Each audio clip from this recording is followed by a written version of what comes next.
I'm working for a company that makes bicycle wheels. I'm the spokesperson.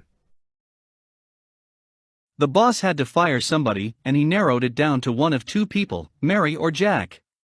It was hard because they were both good workers.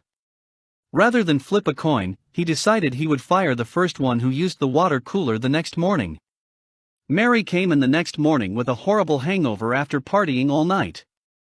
She went to the cooler to take an aspirin. The boss approached her and said, "Mary, I've never done this before, but I either have to lay you or jack off." "Could you jack off?" she said. "I feel like crap this morning." I asked my wife, "Where do you want to go for our anniversary?" It warmed my heart to see her face melt in sweet appreciation. "Somewhere I haven't been in a long time," she said. So I suggested, "How about the kitchen?" That's when the fight started.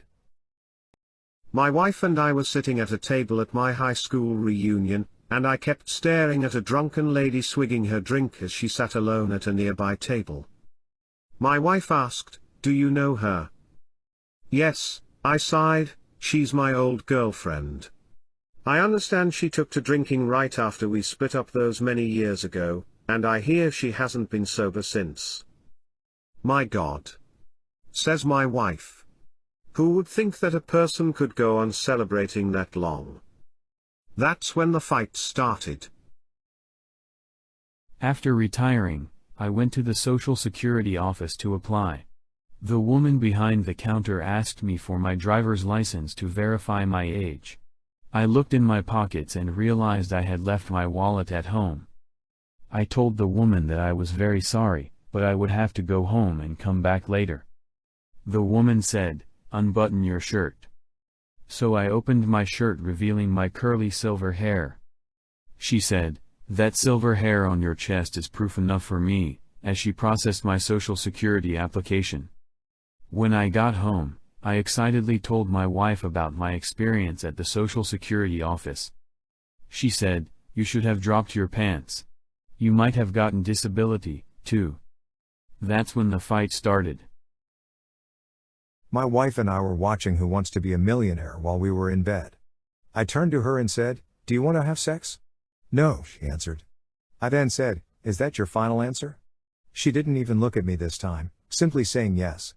So I said, "Then I'd like to phone a friend." That's when the fight started.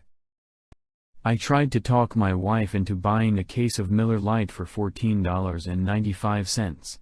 Instead, she bought a jar of cold cream for $7.95. I told her the beer would make her look better at night than the cold cream. That's when the fight started.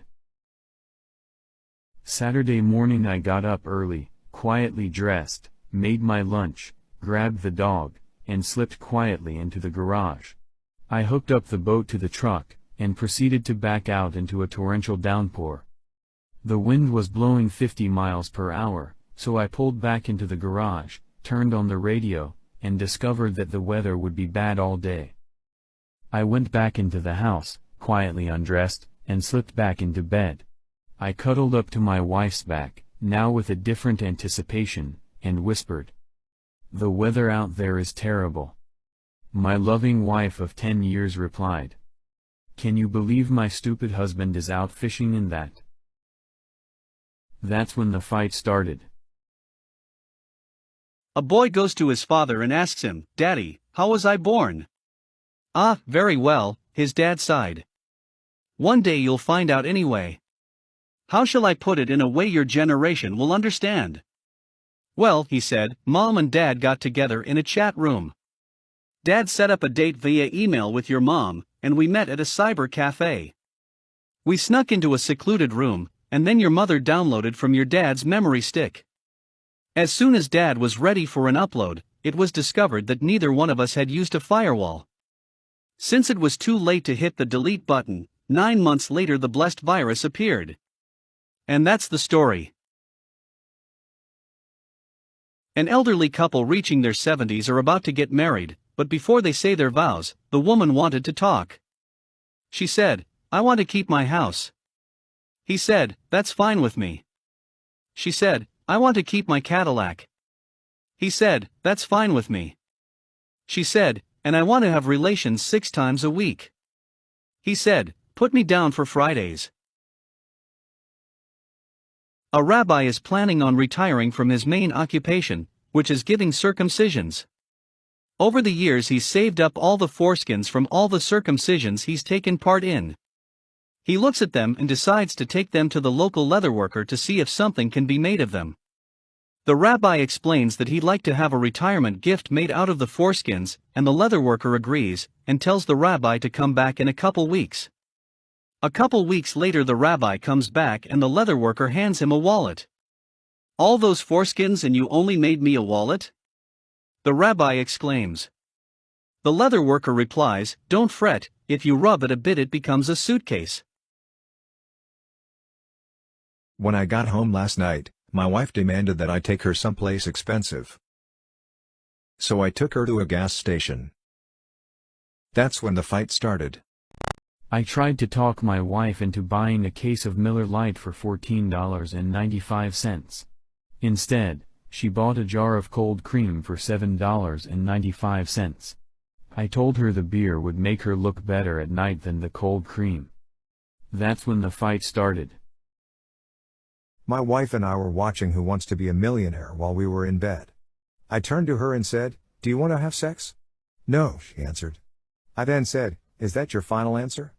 She didn't even look at me this time, simply saying yes. So I said, "Then I'd like to phone a friend." That's when the fight started. I took my wife to a restaurant. The waiter, for some reason, took my order first. "I'll have the strip steak, medium rare please." He said, "Aren't you worried about the mad cow?" "Nah, she can order for herself." That's when the fight started. I'm working for a company that makes bicycle wheels. I'm the spokesperson. Kevin gets a new secretary. A few days later his wife learns of this new hire, and so he faces a volley of rapid, suspicious questions from her. "Does your new secretary have nice legs?" "Didn't quite notice." "What color are her eyes?" "Haven't had the time to check." "What are the nail polish colors she uses?" "Metallic, gel or neon?" Not a clue in the world. "Does she have a local accent?" "I barely spoke to her, so don't know." "How does she dress?" "Very quickly." Kevin's funeral will be held on Tuesday.